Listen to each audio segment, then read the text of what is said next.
dakilang Diyos na tayo muli. Sabi ang favor na binigay namin.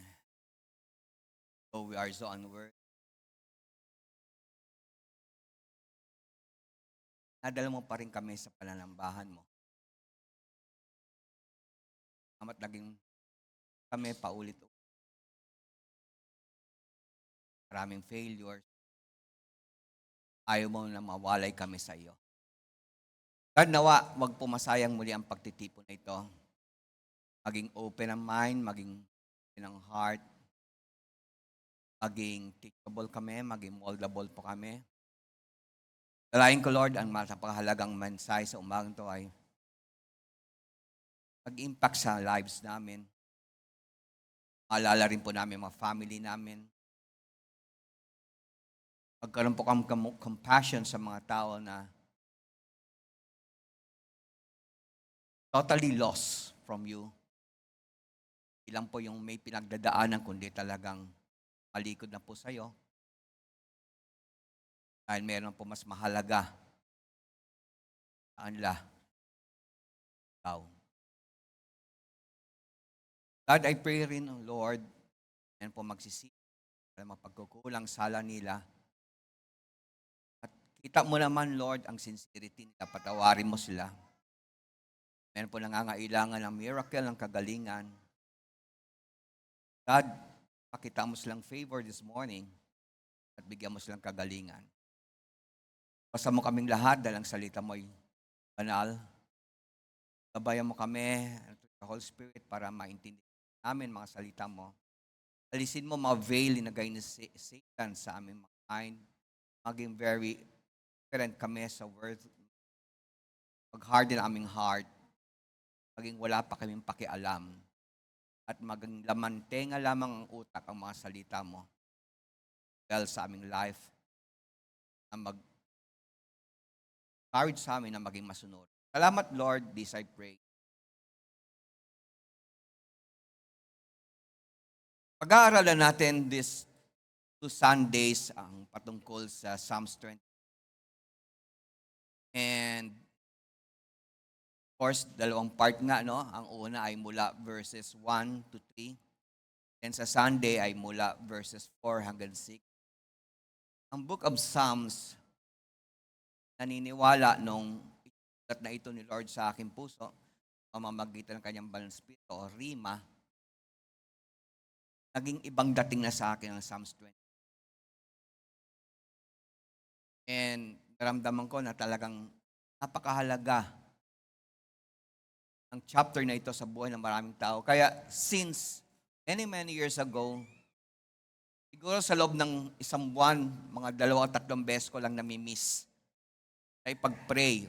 Rini-recite ko ito araw-araw. And my prayer ay lamang para i-recite ang verses 1 to 6. At panalangin ko, Lord, kung paanong na-realize ko ang kahalagahan nito. At talagang nais ko na ikaw po ang maging shepherd ko. Nawa, lahat po ng members ng TSFI, together with their family, loved ones po namin, ay i-desire nila na ikaw po ang maging shepherd. Ay i-welcome ka talaga nila, ay nila, araw-araw na mga tono at lakad. Kaya reading from verses 1 to verse 3, ang sabi ng Psalms 23, the Lord is my shepherd, I shall not want. Maketh me lie down in green pastures. Leadeth me beside the still water. Restoreth my soul for his.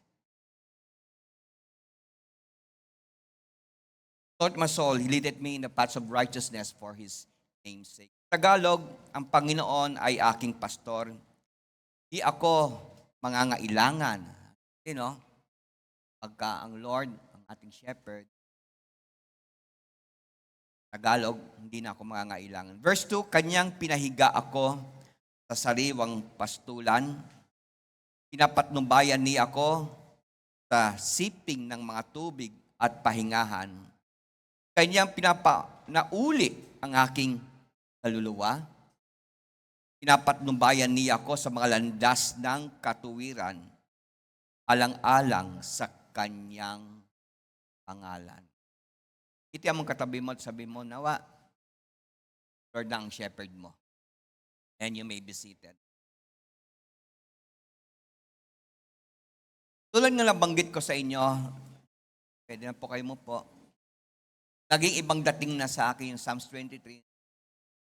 Nananiwala ko lang sinulat na ito sa aking puso, Lord. I think na-explain ko na yan kasi many times nagbabasa tayo ng Bible, pero ang talaga nagbibigay buhay sa mga salitan pang Diyos ay kapag ang banal spirito ang ginamit niya itong tabak, no? Kasi ang Word of God, tabak ng banal spirito at ukit na ito sa iyong puso. Inambanggit ko sa inyo, ito ay nagiging rima. Ito ay nagiging life na sa iyo. Kasi hindi lamang utak, lamang. Kaya naging desire ko, simulan time na yun, nawa, lahat tayo ay ganon din. Hindi ko naman sinasabi maging life chapter nyo, life verses nyo ang Psalms 23. My point is, nawa, si Lord talaga maging shepherd nyo. Kasi not until si Lord Jesus Christ ang maging shepherd mo, walang changes talaga maging makikita sa ating buhay. Sabi ng isang panalita, you can't have a new reality with an old mentality. Paulit-ulit natin nababanggit sa inyo noon, parating ilang taon na nagkakaroon mga bagong taon, yan tayo ay New Year's resolution lang, pero again, salita lang yon, sulat lang yon. But actually, walang nangyari. Kaya pagdating ng December, wala naman talagang changes nangyari. You're the same fellow, you're the same tao. Mahina, sandala ng hangin ng pagbabago, ay lang, walang conviction, walang pinaglalaban, lalo na yung paninindigan mo about the Word of God. So weak. Ang sabi ng quote na to ay, kung wala kang babaguhin, wala changes mangyayari. You can have a new reality with an old mentality. Sa Saudi, ang sinasabi namin ay same. Taon-taon, same. Mula batang ganito manda, same. Walang nangyari. Kasi walang binago sa pag-iisip. Anong mindsetting niya years ago, yung pa rin. Hindi natitibag. Ang tawag ng Bible doon, strongholds. Matindi yung kuta ng Diyos, ng mundong ito, Satan. Kaya, not until you make Jesus Christ as your shepherd, same thing will happen. Ulit-ulit lamang. Ang sabi ng Proverbs 16:25, yan po ang prayer, yan po ang scriptural reading natin sa araw na ito. Ang sabi diyan ay, there is a way that seemeth right unto men, but the end thereof are the ways of death. Kala mo lang tama. Kala mo okay. Yun ang problema no? Dahil na-mold ang utak natin sa kalakaran ng mundo, binibase mo ang buhay, ang pagiging okay mo, doon sa lifestyle ng mundo. Since yun ang lifestyle nila, wasak ang family, wasak ang relasyon, paglinggo, hindi sama-sama. Kaya pagka ito'y nangyayari sa buhay mo, alright lang. Kasi parehas lang Yun ang ugali, yun ang kalakaran ng mundo. Okay din sa iyo. Pagka merong sumibol na bakla o tomboy sa family mo, tanggap mo lang. Yun ang reality. Tanggap mo lang reality na yun. Instead na rineresist mo, hindi ako papayag.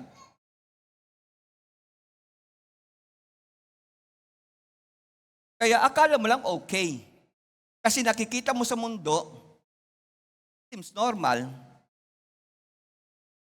Same lang. So, hindi ka naaalarma. Same thinking, Same mentality. So, hindi ka magdi-desire ng changes. Tama po ba? Kaya sa ating lahat, kapatid, it's about time may babaguhin ka. Lalo kung ang life mo, pag nakikita mo sa life mo, ay parang Xerox copy ng nangyayari sa paligid mo, you have to make firm decision. No risk, no story. Ganda ng sinabi ni Hosea, anong sasabihin ko? Mukhang parehas lang. So not until may mabago, wala kang makikikwentong iba. Kaya kung may taong makakarinig sa'yo, ano ba mga kapatid? Angal mo kahapon, yung pa rin ang angal mo ngayon. Yung tampo mo kahapon, yung pa rin tampo mo ngayon. Minsan lang kami makarinig ng magandang kwento sa'yo, pero 10 years ago na yung magandang kwento na yon. It is because wala kang hinahakbang na bago.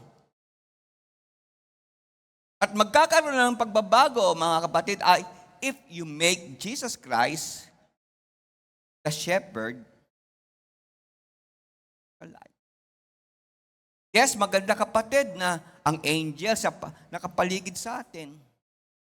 There are times, actually, ilang beses na ako nakatravel sa mamamagitan ng barko, lalo patungkol Negros, maririnig mo yung prayer ng Angelus. Sino nakasakay ng barko noon?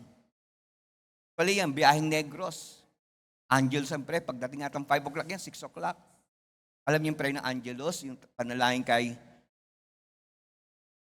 Angel Michael ba yun? Yan tayo kapatid. Mas gusto natin, yes, okay yan. Actually, prayer ko, Lord, we want to partner with your angels. Pero ang angels, created lang yan ni Lord. So why be contented na ang angels na babantay sa'yo? Tama po ba? Why be contented ang angels lumalaban ng laban mo? Sometimes, yun nga, no? Yes, nasa Bible yan. Psalms 91 ba yun? 90. Pero iba pagka si Lord talaga. Shepherd natin. Can we say amen?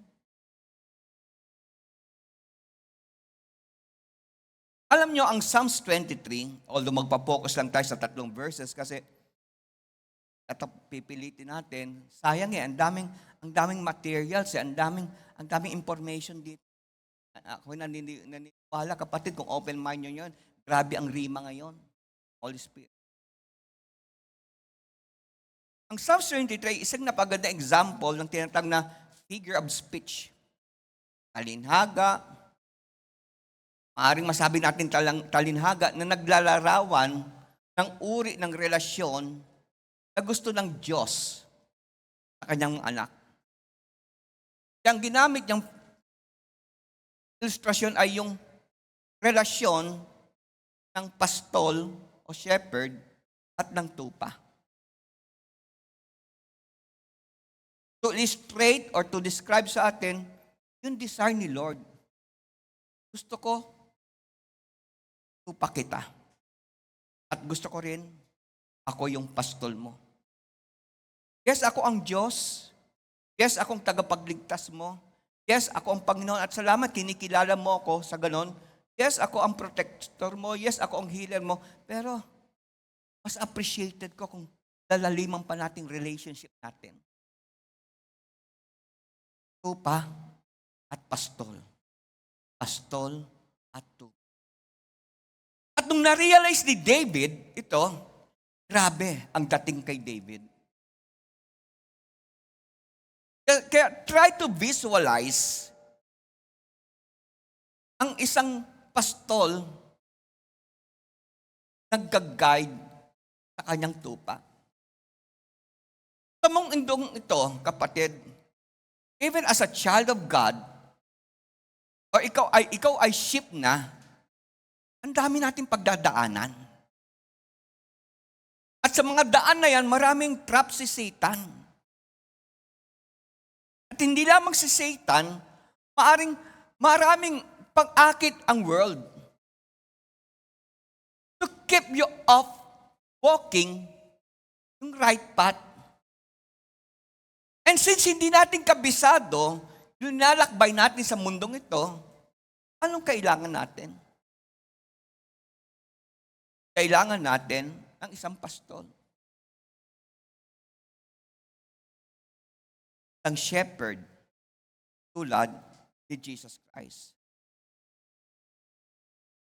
Kaya ang title ng mensaheng ito, kapatid, ay The Journey of the Sheep, Part 1.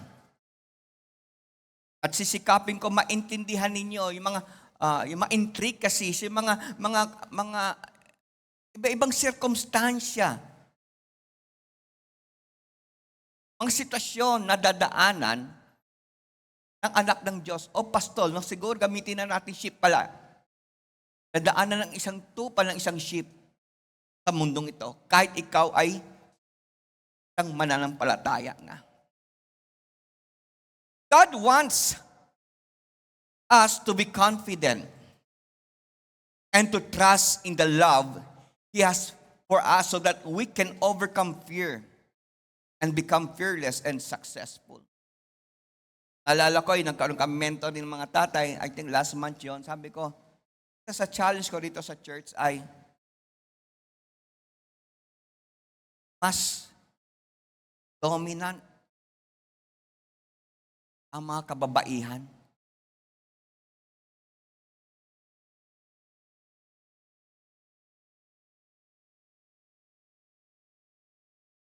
Mapatatay, mapayot. Para baga ang ihihina ng loob ng mga kalalakihan dito sa church. At mas malalakas ang loob ng mga kababaihan. Please, huwag kayo ma-offend. Kaya, makikita natin, iba ang speed ng success ng mga kababaihan dito. At nasabi ko nga, and there are times, ang babae na nagde-decide. Dahil gusto niya maging ama ng tahanan, ina na siya, ama pa siya. Kasi napansin niya, mako-compromise ang security ng family.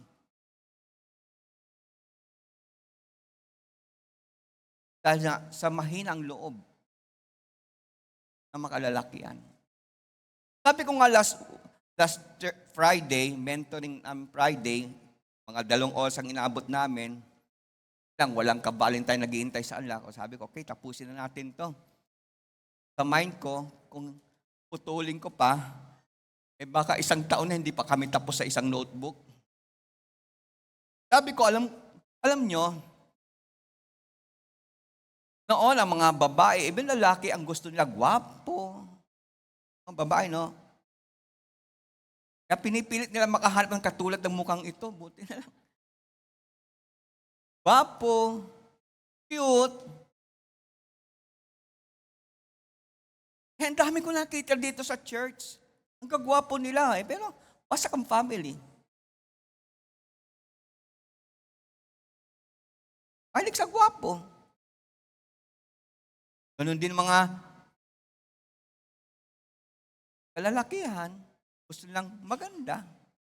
Kaya ang dami sa alam, broken family. Ang iba naman, sama pa rin, pero hindi na dahil sa love. Hindi dahil na lang sa responsibility. Pangit din eh.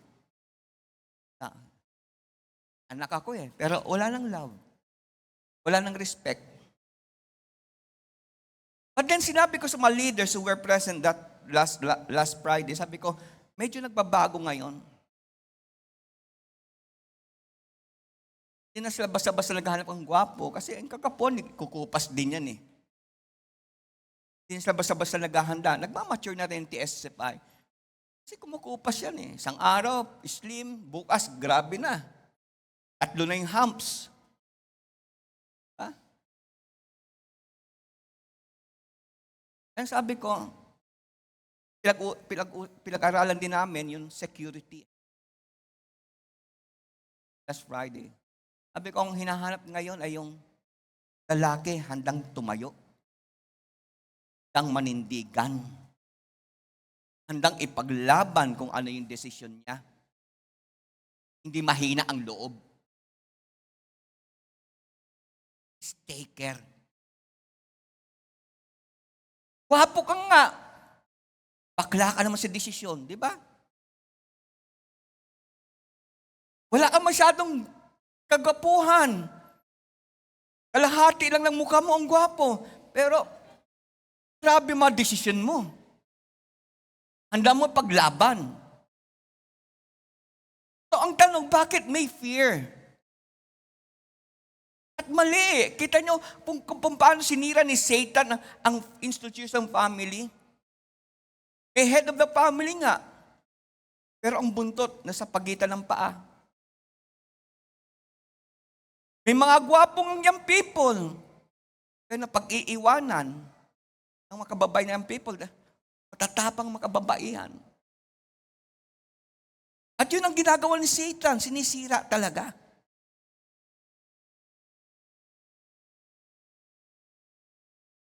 So reading again itong quote na to, no? God wants us to be confident to trust in the love He has for us so that we can overcome fear and become fierce and successful.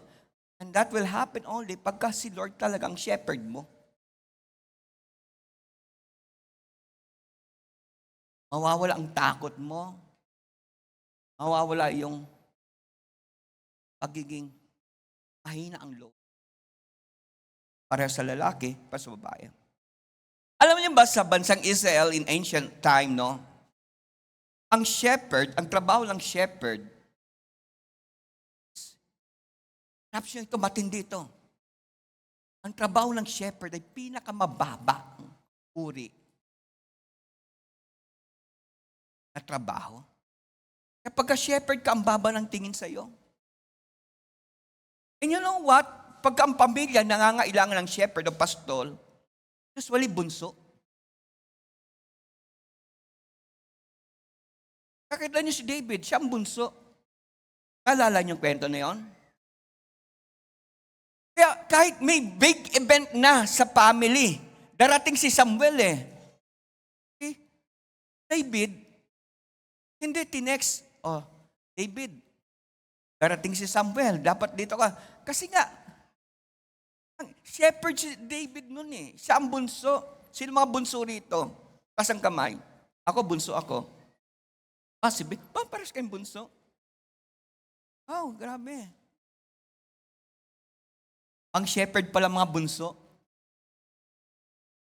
Sa ating pala anointing ng pagiging shepherd. Kaya, ay mga bunso rito, huwag nyo isipin na pagkabunso, parati inuutosan bumili ng suka. Hindi nyo namamalayan, in olden time, yung pinakamahalaga, naka-reserve pang bunso. At going back sa ating inuunawa, ang shepherd pinakamababa uri ng tao. And usually, binibigay ito sa dulo ng pamilya. Kung ba tira-tira. Kasi Alex, mukhang hindi tira-tira to eh. Mga tira-tira na. Kumbaga, ano mong tawag sa yung bang? Latak na lang kami mga bunso. At grabe! Yun ang ginawa ng ating Panginoon. Hinubad niya ang pagiging Diyos niya. Iniwanan niya ang trono niya. Tiniis niya ang mga pag-uusig, panunuya, panggugulpi sa kanya, mga sugat, hanggang sumuntong ang kanyang kamatayan. Kasi nga,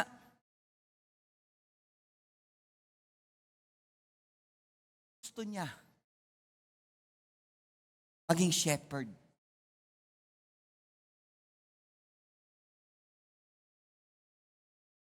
At sa olden time uli, kung sakali kalimutan nyo, ang pagiging shepherd ay reserved para sa mga mababang uri, o mga bunso.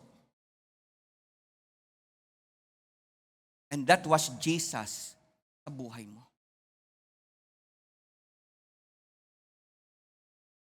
The Almighty God has graciously lowered Himself to offer His loving care for both you and me. So isa-isahin na natin Yung verses 1, 2, and 3. So, ang unang-unang dyan, the Lord is my shepherd. Sa Tagalog, ang Panginoon ay ang aking pastor. So, verse 1 yan. So, pagka sinabi mo, si Lord ay shepherd mo, dapat tanggapin mo ang kanyang salita. Ang Bible, ito ang pinaka-authority. Tanggapin mo yung leadership niya sa buhay mo o pagiging Panginoon. Huwag mo lang siyang gawing parang security guard. Huwag mo lang siyang gawin na para bagang tagapaggaling mo lamang. Pag alright ka na, hindi mo na sa kailangan. So everything of God, tatanggapin mo. So si David, personally, no, ay masasabi niya na si Lord ay shepherd na. So pagka sinabi mo, my shepherd, it speaks about yung personal, intimate relationship. Hindi sinabi ni David, the Lord is our shepherd. Hindi sinabi ni David, the Lord is their shepherd. Kasi walang intimacy doon eh. Walang pag-recognize na siya talaga yung pastor mo. Naintindihan nyo? It's like, ino-own niya. Si Lord talaga, siya lang ang shepherd at siya lang ang tupa. Para bagang sila lang ang tao, siya lang ang tao sa mundong ito. At siya lang ang kinikare ng ating Pang-Diyos. Just try to imagine kung yun ang maging mindsetting natin. Hindi ka talaga mag-fear. Hindi ka mangangamba. Kasi sa mind mo, ikaw lang ang tao sa mundong ito at ikaw lang ang mahal ng Diyos. Kaya bakit ka mag-aalala? When facing hunger, when facing troubles, when facing sickness, when facing kapatid may nang iwan sa'yo, bakit ka mag-aalala? No. In making decision, mula sa isang work, nilipat ka, bakit ka mag-aalala? Gets ninyo kapatid? Kasi nga, you are owning. Kasi Lord talaga ang shepherd mo. Kaya yung salitang may, matindi ang datingan. Hindi sinabi ni David, their o ours, kundi my shepherd. Sinasabi ni David dito sa Psalms 23, he belongs to God. At siya ang nagmamay-ari sa kanya ay si Lord. The sheep is an object of property, not a wild animal. It's frequently bought with a great price. Kaya pala, ganun na lang. And God, Jesus Christ, bought us with a great price. Kaya ino-own niya rin tayo. Ano siya sabi? Oh, Jess, I own you. Kaya pababayaan kayo lang pang Diyos si Jess? Yun ang point. Dito sa verse 1, the Lord is my shepherd. The Lord is my shepherd, ayon kay Spurgeon, means God is a shepherd to no one else. He is a shepherd to me. He cares for me, watches over me, and preserves me. Yun ang thought ng Psalms 23, the Lord is my shepherd. The book of Isaiah nagsabi, walang katabi ang Diyos. Walang nauuna at walang susunod. Kaya pagka sinabi mong, the Lord is my shepherd, wala lang ibang tao, ikaw lang ang tao. Yun ang pinaka-essence ng verse ito. Ikaw lang ang mahal ni Lord. Ikaw lang ang ino-own ng Pang-Diyos at wala lang iba. And sa olden time, ang sheep, grabe ang cost niyan. Mahal. Bakit, naalala niyo yung kwento nun? No? No, yung dumating si Nathan kay David. Anong ginamit ng illustration? Merong bisitang isang mayaman.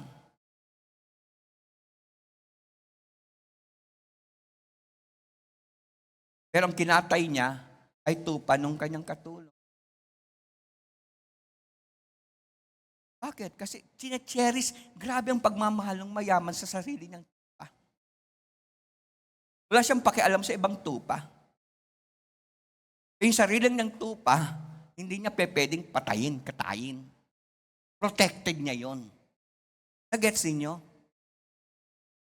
So yun ang essence, yun ang mensahe ng verse 1 ng Psalms 23. Kaya pagkahayaan nyo ang Banal Espiritu, isulat itong Psalms 23 sa puso nyo, iba na ang pagtingin nyo sa mga problemang pinagdadaanan nyo. Iba na ang tingin nyo sa mga needs. At iba na ang maging tingin mo, appreciation mo sa uri ng relationship mo between God at ikaw. Kasi David, when he wrote this, nagkaroon siyang comfort. Grabe, no? Basa nyo ang story about David, ang daming kaaway, ang daming galit. Pati pressure mula sa mga kasama niya, o sige, try mo lang sa at isya at pisya. No. May shepherd ako, hindi niya ako pababayaan. At ako ay tupa niya. He paid a great price para sa akin, kaya hindi niya ako pwedeng pabayaan. Kaya kung gano'n ang pag-iisip niyo, kapatid, magiging very bold kayo sa mga decision niyo. It doesn't mean, kapatid, maging perfect ang decision mo. Maaaring magkakamali ka, pero since shepherd siya, ililid ka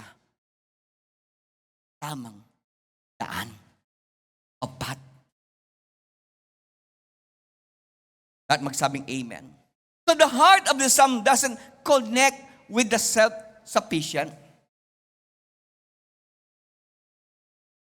Hindi ito pa sa mga tao na mataas ang tingin sa sarili. Mataas ang tingin sa ibang tao. Bilib na bilib sa sarili. Ang Psalms 23 ay para sa mga tao, ang sufficiency nila ay to God alone.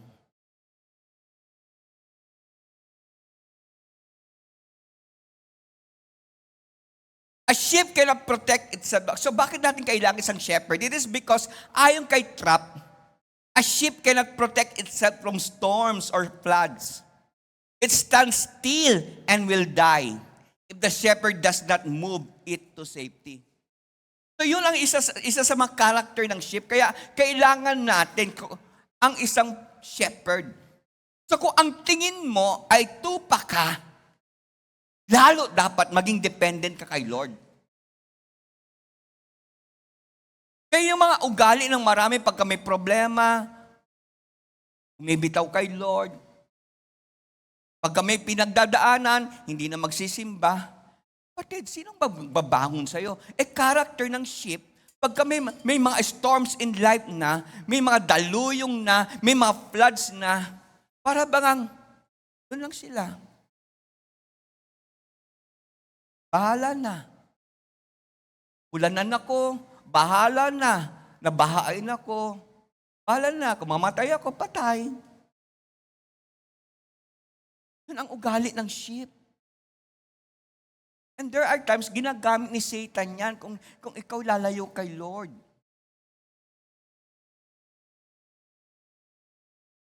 Minsan kapatid, pagka hindi ka sinagip,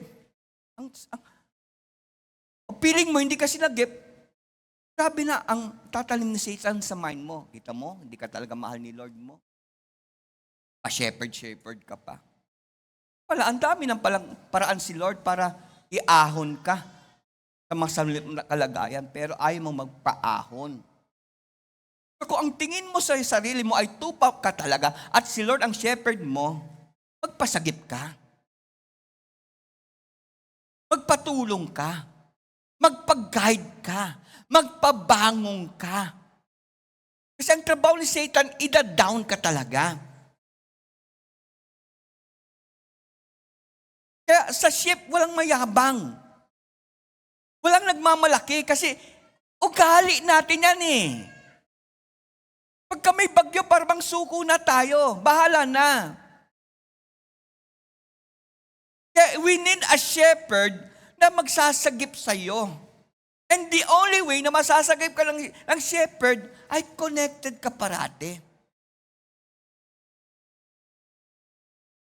At hindi lamang po kapatid, ang sheep ay kinakalang sagipin. Ang isa pang character ng sheep, a sheep is a foolish and sluggish creature. Likely to accept anything to wander. Though it feels no want and unable to return. Ayon kay Aristotle. Anong ibig sabihin to kapatid? At times kapatid, kahit alam mong hindi mo needs naman, basta may mag-aya sa'yo, sunod ka lang ng sunod.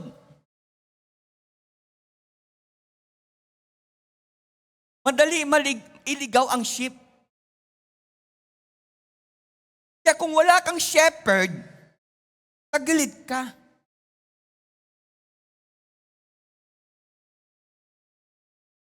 Sa season ng pag-aaral, kahit hindi mo kailangan jowa, dahil may maghahatak sa'yo, may mang-iigit sa'yo, sama ka lang.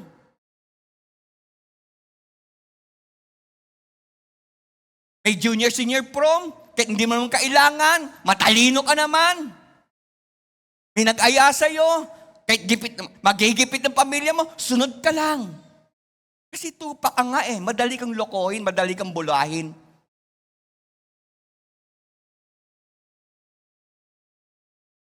At anong music sa mga junior-senior prom? Para kay Lord ba ang music doon?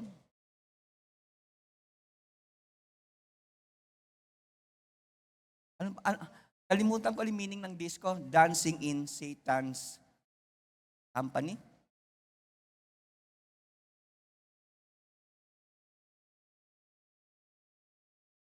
So yun ang problema sa ship eh. Madali kang hatakin kahit hindi mo sa isang bagay na kahit hindi mo kailangan, sunod-sunod ka lang.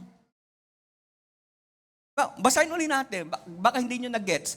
Ayon kay Aristotle, a sheep is a foolish. At magsabing foolish. Turo mo ang foolish. Yan ba dito foolish? Likely to accept anything to wander.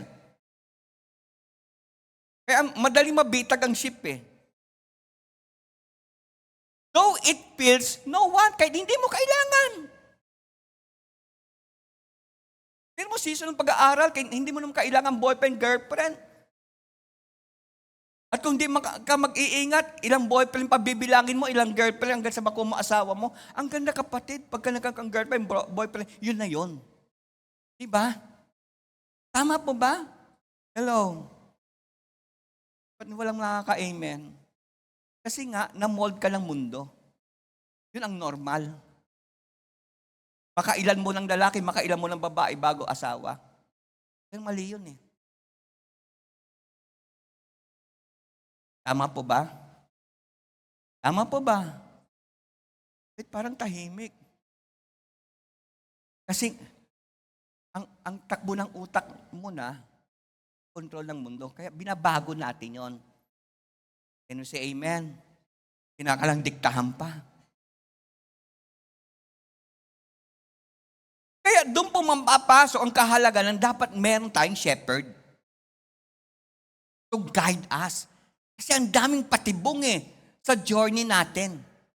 Sa journey ng isang ship. Ang daming traps. But listen to this. Before a man can truly say, the Lord is my shepherd, he must first feel himself and act to be a sheep by nature. Kasi ang inaalaga ng shepherd ay tupa. Hindi manok, hindi baka. Tupa. Kaya kung gusto mong pumasok sa relationship between God and you, or sheep and shepherd, kinakailangan tanggapin mo ang needs. Una, isipin mo, sheep ka dapat. And ang sheep, nangangailangan parati ng shepherd. Only then, may cake ka na tawagin mo si Lord Jesus as your shepherd. I-accept mo dapat yon. Tupa ako. Madali akong maligaw. Madali akong tumuko.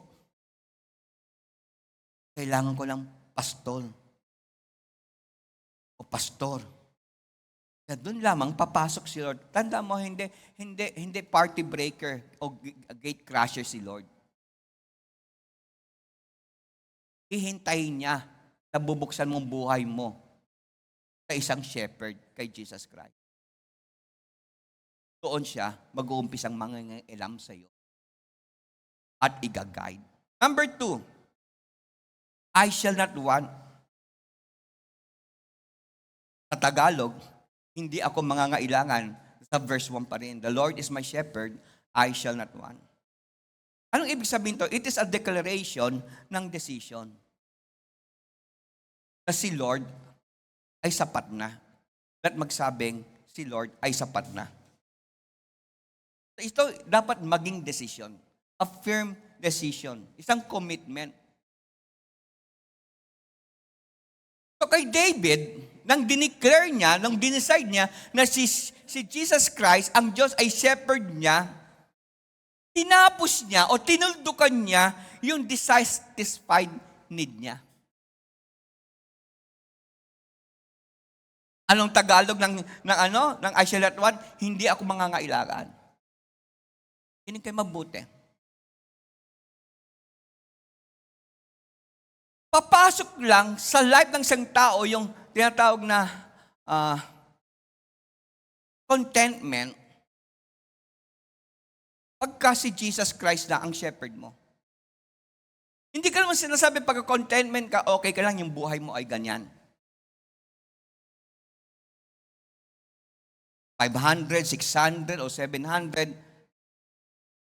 Parang may tinanong ako noon. Magkano sweldo mo? Ganito. Kapalagay mo kayo, makakabuhay na ng pamilya niyan. Anong gagawin mo? Minsan tayo, gusto natin makasawa. Teka, makakabuhay na ba sweldo mo? Saan mo iuwi yung babae? Mahal mo pala, tapos iuwi mo lang kung saan-saan. Babahay mo lang kung saan-saan. Pagkain yung araw-araw. Utang. Kaya yung sweldo mo, darating bayad utang na lang. Kasi sasabihin mo, mahal mo, asawa mo. Mahal mo lang sarili mo. Ang tao. Now, pagka sinabi ko contentment, hindi naman ibig sabihin, alright na sa'yo yung ganyang buhay.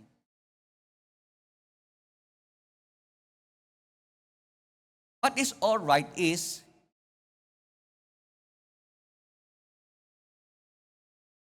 si Lord ay shepherd mo.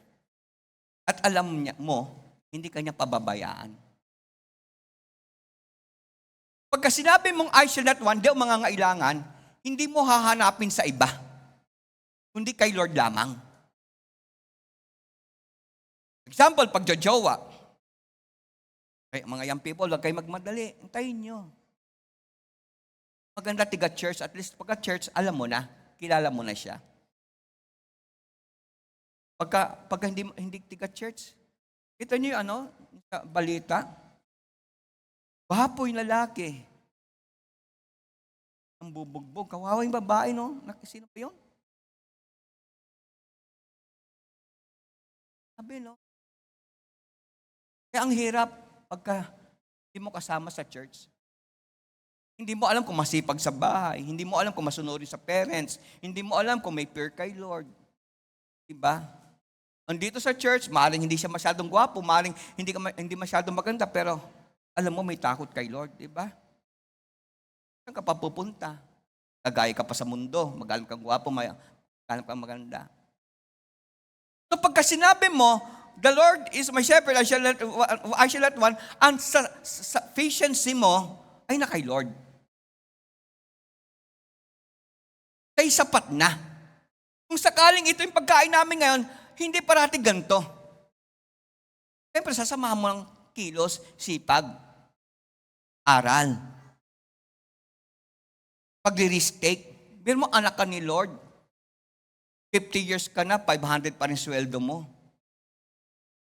Kahanap ka lang iba. Kasi alam mo, hindi ka pababayaan ng ating Pangdiyos. Amen po ba? Hello. Hello. Lalo kung gusto mong asawa, kapatid. Tapos, tagal mo na. 700, 800. Sweldo mo. Makakabuhay ba yan? Ang sabi ng Nede ba o sino ba nag-ano nun? Ang tamang sweldo sa isang taon para mabuhay ang isang pamilya sa Metro Manila. Alam niyo magkano? 435,000 ba? 400 a year. So at least kikita ka dapat ng mga 42,000, 45,000 a month. Hello? Hindi ko kayo dinis-discourage mag-asawa. I-encourage ko kayo magsikap. Maging bold. May shepherd ka, kapatid. Huwag ka matakot. Amen? Now, isa pa. Sino ang faithful sa giving dito? Pagka si Lord hindi mo shepherd, hahanapin mo ang pangangailangan sa iba. To the point, maring pati yung pang-tithes, pang-offering, kukunin mo. Kasi as a matter of fact, sa Bible, mas matindi ang tawag doon eh. Ninanakawan mo ang Diyos. So, kita niyo resulta. Pagka hindi si Lord magiging sapat na para sa lahat, pag iinteresan mo, mabagay na hindi mo dapat pag-interesan. Kaya makikita mo, kapatid, no? Ang nakakalimutan lang kasi expound dito ng ibang mga nagsa-offering. Kaya minsan mimitingin kayo nag-anong offering eh. Sa Malakay 3, di ba sinabi doon, sasawayin ng Diyos ang mga mananakmal. Hindi masyado na-expound yun eh. Ang na-expound lang, bubuksan durungan lang, bubus pagpapala, siksik-lig-lig, mapaw, then testimony nila. May matinding pangako si Lord sa mga faithful na nagbibigay sa offering. May protection ka. Diba? Sa wikang English, and He will rebuke the devourer. Amen po ba? Sa Tagalog, sasawayin niya.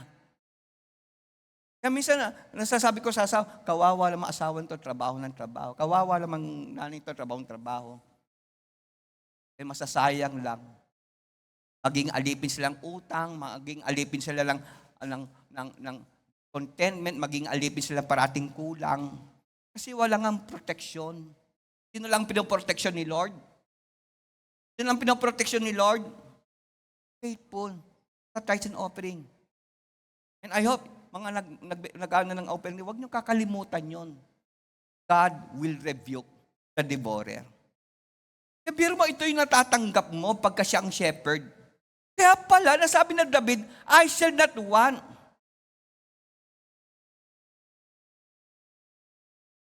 Sufficient na si Lord. Eh ano? Kung tumatanda ko, walang asawa. The Lord is my shepherd, I shall not want. Diba? Ang iba pinilit mag-asawa. O ngayon, nasaan ang asawa nyo? Ang iba pinilit mag-boyfriend, hindi pa panahon. O ngayon, nasaan ang boyfriend nyo? Ang problema, kung nagpagalaw ka pa.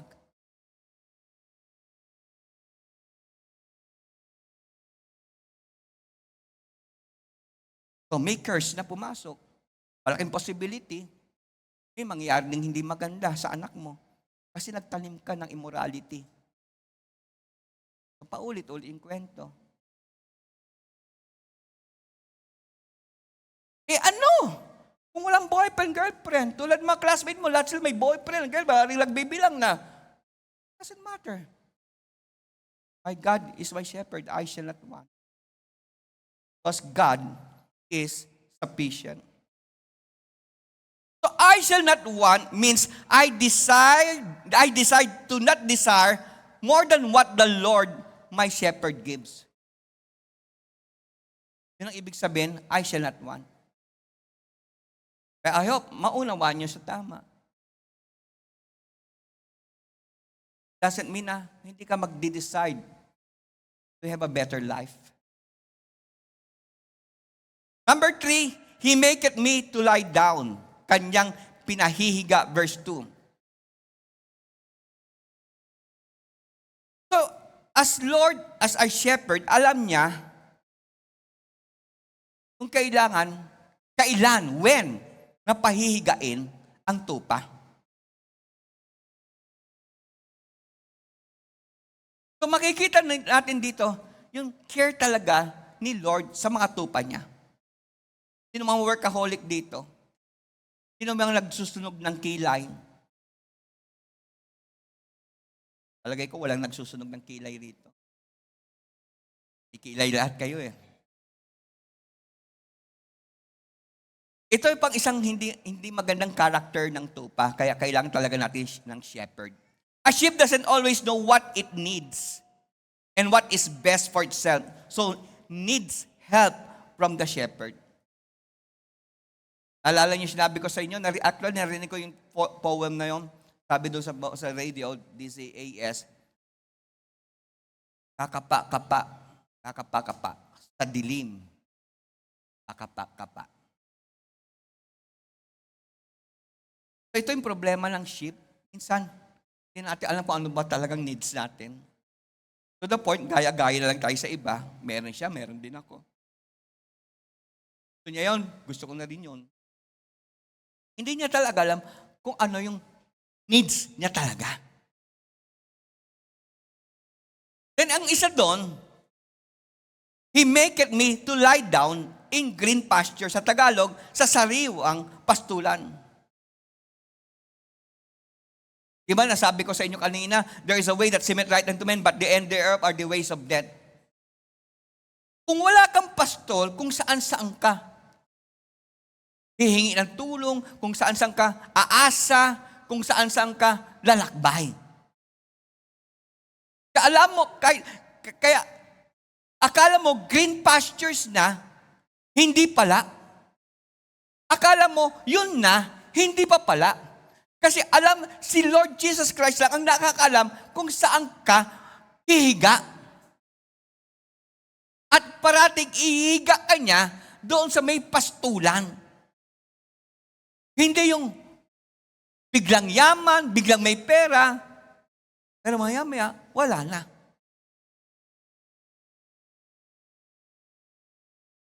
So, only the shepherd knows the right place, the right work, kung saan kanya ipapares. So bakit kailangan ng tupa o anak ng Diyos ang isang guide? Kasi nga, tulad ng binanggit ko sa inyo kanina, ang shepherd, kulang siya ng lakas ng loob. Kulang siya ng courage. Parang ang pangit, no? Isang quality ng anak ni Lord, kulang tayo sa tapang. Kulang tayo sa courage. But ang kagandahan nun, tinuturoan tayo ni Lord, maging dependent tayo sa Kanya. Kasi kung sobrang tapang ka naman, sobrang malakas ang loob mo, bilib ka sa sarili mo. Lalakari mo yung sarili mong path. Ang problema lang, sabi sa chapter 16 ng Proverbs, even sa chapter 14, nanggit yun, kala mo tama yung path mo, yung pala mali. Kala mo tama yung priority mo, pala hindi. Alam nyo, merong 4 na kalagayan. Diba ang sabi ng Bible, the Lord is my shepherd, I shall not want. He maketh me lie down in green pastures. So green. Kita ni Lord, green yon. pahiga yung tupa. Ang problema, ang isang tupa may 4 na kalagayan ang hinahanap ng bago siya humiga. Number 1, they will not lie down if they are afraid because they are a social animal. So ito namang problema. So kahit na nandun ang pastol, nandun na yung pastulan, yung green grass, kung walang shepherd na tutulong sa kanyang humiga, baka malampasan niya na yon. O kaya, hindi matuntunan. Kaya, pero mo, kilala ka na anak ni Lord, pero kipit, hirap. Kasi yun ang isang problem ng sheep. Kinakailangan mapil nila na yun talagang tamang lugar na hihigaan. So again, ang sabi rito, they will not lie down if they are afraid. So dapat may magko-comfort sa kanya. O, higa na. Yan na talaga yan. Yan ang pastulan mo. Number 2, they will not lie down if there is friction among the sheep.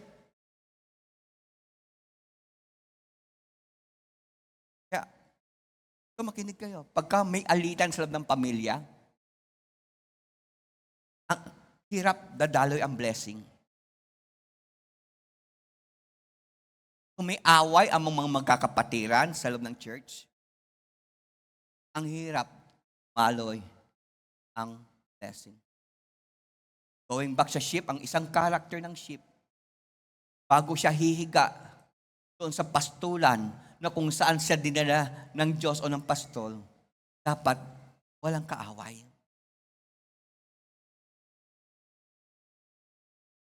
Sa inyong lahat, kahit pray ka ng pray. Even kahit faithful ka na sa giving tithes, pero kung marami ka namang kaaway, hindi kayo nagkakasundo mag-asawa, hindi kayo nagkakasundo magkakapatid, hindi kayo magkasundo sa magulang mo,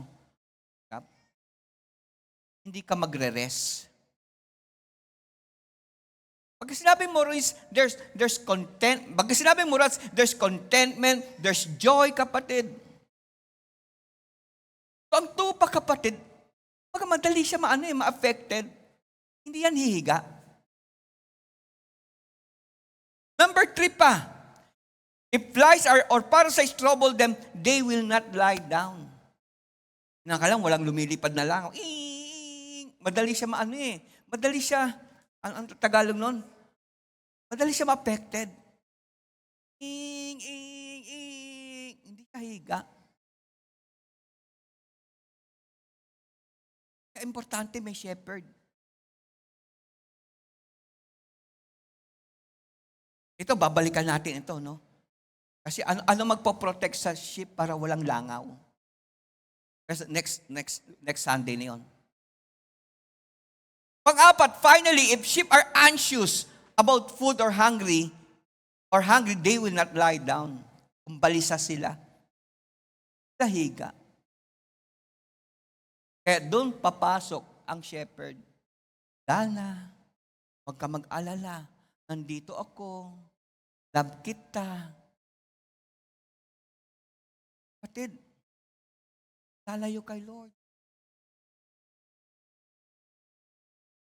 Nandun na ang blessing, hindi mo matanggap-tanggap kasi grabe ang anxiety mo, grabe ang fear mo. Ang dali mo ma-focus, may mga ganun-ganun lang sa buhay mo. Rest assured, ayon kay Philip Keller, rest is assured when the shepherd confidently confronts and resolves fear, friction, and famine. So darating lang rest sa sheep kung confidently confronts and resolve yung fear. Overcome niya yon. Ma-overcome yung friction. At alam niya, the Lord will provide. Sino rito mahilig sa hayop? Kaya, mapapusa man yan, mapaaso man yan, pagka kinares mo na, di ba? Pag hinimas-himas mo na. Ibang response sila. At yun ang ginagawa ng pastol sa atin. Tuturuan ka niya, don't fear. Huwag ka matakot. Ialis ka na dyan sa trabaho mo, huwag ka matakot. O lipat na, huwag ka matakot. O, meron mga pagsubok, meron kulang pagkain, huwag ka matakot. I'm here. I'm here for you. Remember, I paid a great price for you. Tama po ba? Pang-apat, sa verse 2, He leadeth me beside the still waters. O sa Tagalog, pinapatnubayan niya ako sa siping ng mga tubig. Naalala niyo yung patalastas, my mother's knows best? Aling commercial yon? Ladies' Choice ba yon? Nakakalam dito, mga nanay dito, mga panahon ni Jose Rizal kasi yun, sino mga nanay panahon ni Jose? Pero naalala niyo patalastas na yun, my mother's knows best. Ano ang sheep? He knows best. Alam niya kung kailan tayo magpapahinga. Alam niya kung kailan tayo kakain. Alam niya kung when talaga natin needed ang water. So, it pictures, itong verse 2 na to, it pictures to us yung grabeng concern ng shepherd sa atin. Hindi niya palalampasin yung panahon na uhaw ka, wala kang mainom. Hindi niya palalampasin yung panahon na nagugutom ka, hindi ka niya papakainin. Hindi niya palalampasin yung panahon na balisak ka, dami mong fear, na hindi ka niya i-comfort. Kaya nga the Lord is my shepherd, I shall not want. Huwag ka mag-alala. It speaks about letting go of worries. Pagka sinabing I shall not want, kasi alam niya yung tamang timing. At huwag mong pilitin yung timing mo. So, number 5, sa verse 3, He restored my soul. Kanyang pinapanauli ang aking kaluluwa. Ayon kay Kidner, restores has the idea of the rescue of a lost one. It may picture the strange ship brought back. Yun ang ibig sabihin ng He restored my soul. Nagsasagip, pinapanauli ka, rini-revive ka. So ang konsepto ng restores dito ay nagbibigay ng idea o nagbubuo ng idea na merong sinasagip. At yung sinasagip ay yung nawala. There are times, nagkaroon kami mga meeting, mga leaders, iba yung may pinagdadaanan. Journey. Ayan, there are times na matras ka. Pero once tumigil magsimba yan, 1, 2, 3, tumatagal na, hindi na journey yan. Loss na yan. At ang loss, hinahanap, sinasagip. Thank God, may mga leaders nag-response na. Naintindihan na nila. Ulitin ko, may time. Pero yun, habang nagsisimba, may time, talagang may pinagdadaanan. Hayaan mo muna si Lord. Maaring may dealing si Lord. Pero once tumigil na magsimba yan, hindi na journey yan sa faith niya. Loss na yan. Ligaw na yan. So ito yung sinasabi sa verse 3. He restored my soul. Sasagipin ka. Yan ba yung kanina? Iiwanan yung 99, hahanapin ang isa. Kung ba natin yan kanina, last time yun. At yun ang trabaho ng shepherd.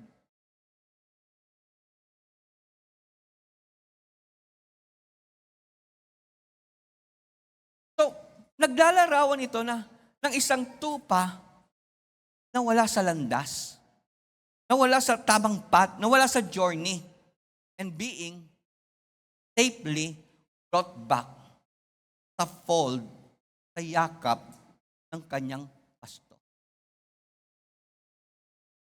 This highlights the importance of returning what is lost and the relief that comes with restoration. Ang sarap ng pakiramdam, kapatid, na nawalay ka sa family mo. Tapos, nang bumalik, ay ibang pakiramdam. Nawalay ka sa church mo, then nag-uumpisa ka na uli magsimba. Di ba ibang pakiramdam? Ang daming ini-erase ni Lord yan sa mga negative feelings, negative emotions. Iba pagka you are back sa fold ni Lord. Iba if you are back sa family mo. Alam nyo ang Hebrew word, meaning sa Hebrew, ng restore my soul, it means brings me to repentance or conversion. Yun ang ibig sabihin ng restore. Tuturuan ka ni Jesus Christ. Tanggapin mo mistakes mo. Aminin mo, fault mo yan. Huwag ka magsisi kung sino-sino. Alam niyo yung awit niyon? Sino-sino na ang ating sinisisi. Ganun eh. Grabing trabaho ni Satan. So pagka sinabing restore, hindi basta yayakapin ka lang ng ating Panginoon Kristo. Tuturo ang kanyang magsisi. Kaya alam niyo, prayers ko daily. Bago ako magbasa ng Bible, ito yung laman ng prayer ko, Lord, maging double-edged sword ang salita mo. Na tumatagos sa kalimlaliman namin. Na mag-e-expose nito yung yabang namin, mag-e-expose nito yung fault namin, mag-e-expose nito yung unfaithfulness namin, ang gratefulness namin, i-expose nito ang aming sin. So yung prayers ko, yung action ng Word of God. Kaya pagka tumagos yun, i-expose nito yung pride mo, self-will mo, ego mo. At yun ang prayer ko araw-araw, nawa yung po ang mangyari habang kami nagbabasa. Then sa tulong ng banal ng Espiritu, turuan mo kaming humble at tanggapin ang mistakes namin. So yun ang ibig sabihin ng He restored my soul. Tuturuan ka niya bago ka sagipin at i-rescue, tuturuan ka muna, aminin mo yung kamalian. Walang forgiveness, walang hihingi ng kapatawaran. Can we say amen? So pag sinabing He restores, may malaking possibility, kapatid, na ibabalik ka sa original purity mo. Kasi alam nyo, maring impure tayo sa maraming mga bagay, maraming tayong mga wrongdoings in the past. Pero He could impute righteousness sa atin na para bagang wala tayong ginawang masama. Naging bakla ka in the past, ang dami mong ginawang hindi maganda, o tomboy ka in the past, o kapatid, babae ka, dalaga ka, ang daming lalaking binilang mo at hinayaan mo kapatid, touch ang body mo, galawin ka. Pagka rinescue ka ni Lord at nagsisi ka, God will impute righteousness. Para bagang wala kang ginawang kasalanan. No. Yung purity, Maring, physically, hindi na ma-restore yung purity yon. It doesn't matter. Kasi mabubulok din naman yun. Maiiwan din naman yun. Pagka namatay ka. Tama po ba? It doesn't matter kung hindi na mababalik yung purity mo physically. Ang pinaka-importante, kapatid, yung soul mo. Malinis sa harapan ng Diyos. At mangyayari lamang pagka inalaw mo si Jesus Christ na maging shepherd ka at magpapasagip ka. Can we say amen?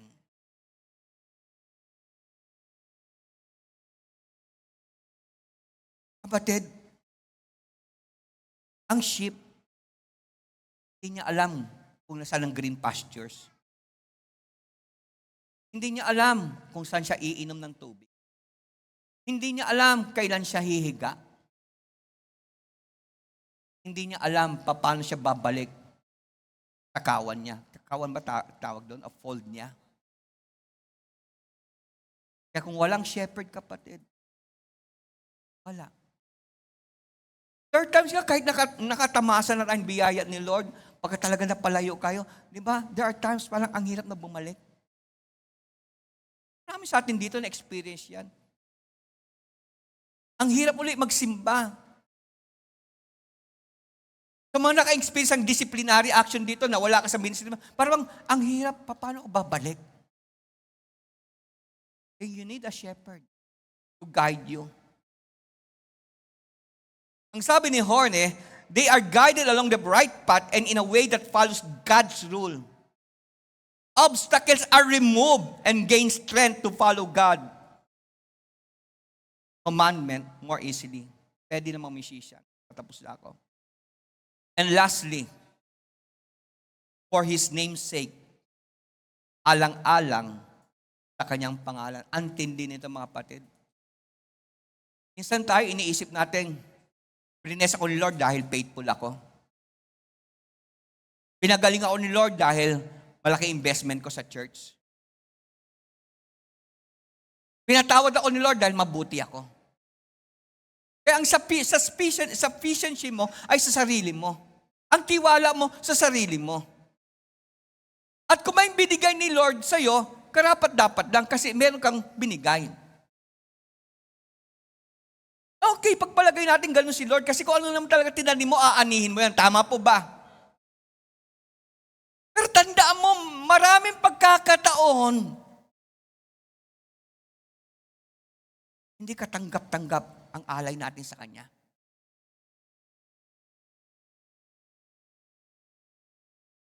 Pero dahil sa pangalan niya, dahil sa commitment niya sa atin, dahil sa kanyang salita, at hindi dahil sa iyong ginawa, kabutihan, still, nagpe-perform ang ating Pangdiyos sa atin. Kaya when we say na for His name's sake, pagka sinabi ng Bible, for His name's sake, alang-alang sa kanyang pangalan, this emphasizes that God's actions are not just for our benefit, but also to uphold His reputation, character, demonstrating His goodness and faithfulness through His guidance. So, hindi dahil sa merit natin, hindi dahil sa mga good works natin, alang-alang sa pangalan niya. Hindi niya pa pwedeng pabayaan mapahiya ka.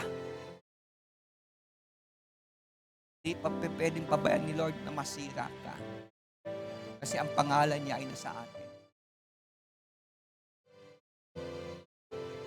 Iba pagka si Jesus Christ nagka-shepherd natin eh.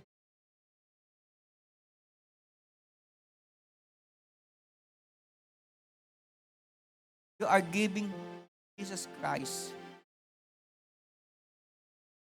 karapatan, kalayaan, ma-perform niya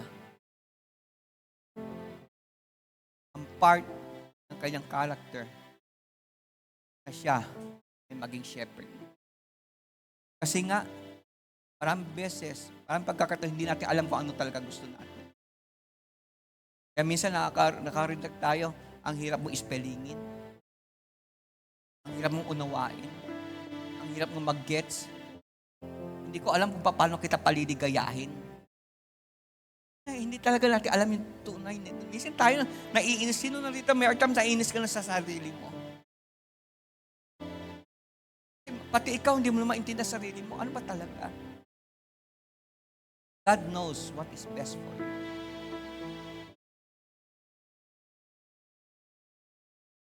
Hindi niya palalampas yung mga panahon, kapatid.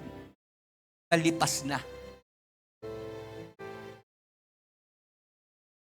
Kaya, when we say Jesus Christ is a shepherd, respect His timing.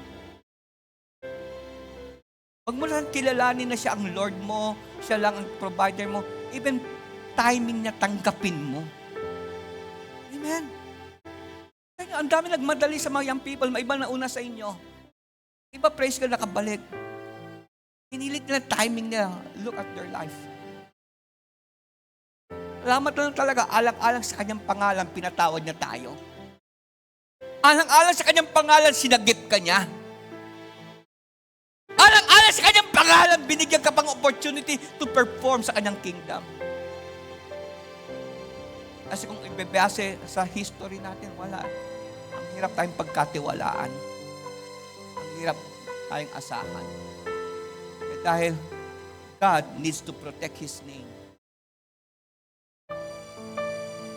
Ginagawa niya sa'yo. Sa mga youth, huwag kayo magmadali. Respect God's timing kung siya talaga shepherd mo. At ibibigay ni Lord ang tamang guy sa inyo, ang tamang girl sa inyo.